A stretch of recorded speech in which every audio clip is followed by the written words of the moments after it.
Olá, boa tarde. Vamos falar um pouco para vocês sobre o diabetes pré-existente e o diabetes gestacional. Olá, sou a Patrícia Iglesias do Strava Cash e hoje estamos com mais uma Destrava. Estou trazendo Lívia Costa para falar sobre diabetes gestacionais e pré-existentes. Ô, Lívia, você poderia falar um pouquinho da sua história? Claro, eu descobri com 14 anos, fiquei muito magra, tive PCC, perda de peso, visão turva, minha mãe levou para o hospital e descobri ali que já estava diabética. Nessa época eu não tinha situação, né, eu não tinha condições de ter um acompanhamento de vários médicos, acompanhamento via endócrino, da maneira que deve ser feita.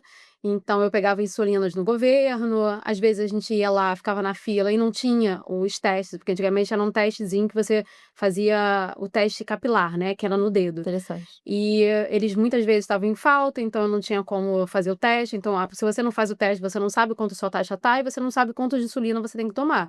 Então, isso você vai tendo um descontrole da diabetes. Fora que, assim, a insulina que o governo dava é uma insulina, a NPH, que eles chamam, né? Então, é uma insulina que fez efeito em mim por algum tempo. Não é uma insulina, não é melhor nem de perto, mas eu consegui tratar com ela por algum tempo e depois meu organismo começou a rejeitar essa insulina. Realmente fui levando ali da maneira que dava e não era a maneira correta.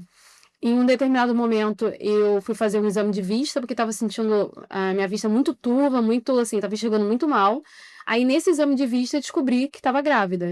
Eu tô vendo aqui que você tá com uma retinopatia diabética. Devia ter, nessa época, uns 19 para 20 anos. Curioso, né? Você saber que está grávida por causa do exame de vista. Exatamente. Só que essa retinopatia já estava super avançada, eu já estava com vários vasos estourados na vista. Assim, a gravidez indo até o final, provavelmente eu teria ficado cega. Só que no meio, ali, acho que com uns 3 meses, eu acabei perdendo o neném por conta dessa falta de acesso a remédios adequados, a insulina melhor. Depois dessa perda, né, que eu tive, eu, passado o tempo, fui tentando tratar um pouco melhor, ainda não conseguia.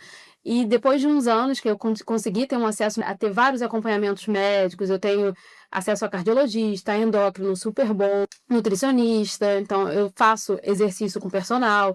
Eu consegui engravidar de maneira saudável, mesmo com a retinopatia diabética. Assim, depois de uma vez que você tem, você não deixa de ter retinopatia, você consegue controlar. Se você não faz o controle, você acaba ficando cega.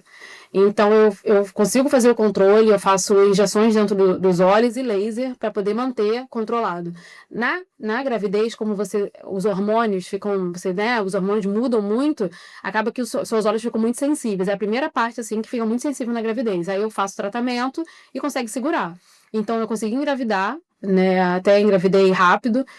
Então, eu consegui engravidar de maneira saudável, mas, assim, a gravidez numa insulina independente, né, numa diabetes insulina independente, ela é um pouco delicada. Então, assim, a gente tem que ter um controle de manejo de insulina com alimentação muito, muito controlado com a alimentação. Não adianta. Eu tenho um aparelhinho que mede a minha glicemia a cada 1 minuto e manda pro meu telefone. E, assim, esse aparelhinho também é bem caro. Ele, se eu não me engano, é R$ 330 a cada 15 dias. Então, é uma coisa que é difícil ter acesso, quem não tem condição, mas ele melhora absurdamente a vida dos diabéticos, porque você consegue ter um controle, não tem que ficar furando o dedo, não tem que ficar toda hora parando, ele automaticamente te dá ali a sua glicemia. Você pode ter uma pré-eclâmpsia, como eu tive, no caso, e mesmo com o controle super rígido, a minha glicada era 5,6. Então, a glicada 5,6 é uma glicada, de repente, de uma pessoa que nem é diabética. É uma glicada muito boa.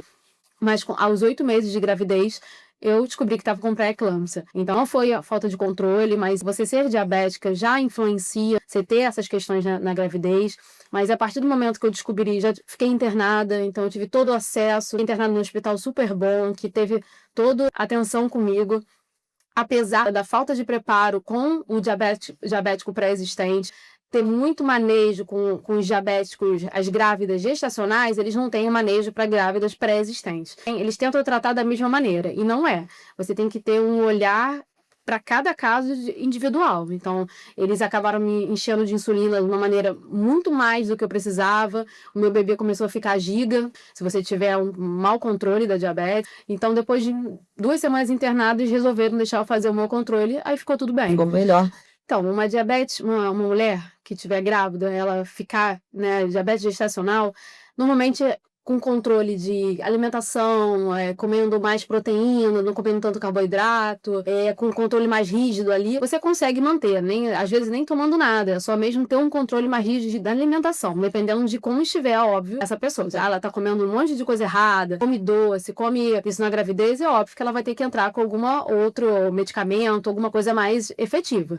Mas você fazendo no pré-natal um exame de curva glicêmica, você já descobre se você tem diabetes gestacional ou não. Na minha época, o SUS raramente fazia esse teste de curva glicêmica, esse exame. Então, não tinha isso pelo SUS. Tanto que eu não... Há 20 anos atrás. Não foi feito. Depois, né, obviamente, eles viram que isso é super importante, até porque é o que muitas mulheres perdem a criança, enfim, tem vários problemas, até morrem, por conta de um exame que é muito fácil de fazer. Então, hoje em dia, já faz parte do pré-natal do SUS e do particular. Realmente, a falta de informação é super prejudicial, tanto no particular quanto no SUS.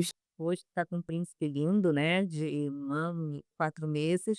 E o que você vê que mudou, tanto no privado, tanto no SUS, para outras mães ter o mesmo sucesso com o bebê na segunda gravidez? Ele nasceu prematuro, de 34 semanas, ficou na neonatal durante 20 dias. Só isso já, assim, você poder ver seu bebê ali na neonatal sendo assistido 24 horas. O pulmão dele, apesar de eu ter tomado corticóide, o pulmão dele não ficou suficiente maduro para nascer. Então, ele até hoje tem problemas respiratórios. Qualquer resfriado, ele já fica super doente. Logo depois que ele nasceu, ele teve, sei lá, acho que teve bronquiolite algumas vezes. Ficou internado, inclusive. Então, isso foi por conta da prematuridade. O pulmão dele inflama mais do que se ele não tivesse nascido prematuro. A pessoa não tem acesso. Como é que faz para dar? Ele toma remédio, ele toma spray de Flixotide, de Aerolin, que são caros. Ele tem todo um acompanhamento de pneumo, tem pediatra, de hospital, de exames. É óbvio, se fosse um neném nascido no SUS, esse acompanhamento seria muito mais delicado, muito mais difícil. Mas existe? Existe, só que normalmente, dependendo da região onde a pessoa mora, não tenha todo esse acesso, não tem o acompanhamento, né, de todos esses médicos. Normalmente, às vezes, é só um clínico que atende. Então, realmente, o SUS ajuda muito, dá condições, né, de saúde para muitas pessoas, só que ainda não tem especialidades em vários lugares. Então, ele ainda precisa de muitos, muitos avanços, de muita coisa, mas, óbvio, já melhorou muito, desde a época que eu engravidei para agora. Tenha calma, que no fim as coisas se ajeitam, né? A gente fica muito desesperado. Então, assim, eu me via muito desesperada, vai estar tudo errado. Eu acho que pensamento positivo, eu acho que no fim, realmente, as coisas acabam indo para o lado certo, fica tudo bem. É só, ainda mais na diabetes. A diabetes não é simplesmente só alimentação. O psicológico, só começa na cabeça. Então, se você não está bem, eu posso não ter comido nada de errado, mas se eu estou estressada, se eu não estou bem, a minha taxa sobe, vai para 300, 400, sem eu ter feito nada. Então, acho que o psicológico, para muitas doenças crônicas, é muito importante. Quando você está bem, o seu corpo está bem. Então, acho que isso é o início de tudo. Obrigada, Lívia. Nada, eu que agradeço. Nós aprendemos com a Lívia, calma, tudo vai dar certo. A mente comanda o nosso corpo. Muito obrigada. Patrícia Iglesias, de Strava Cash.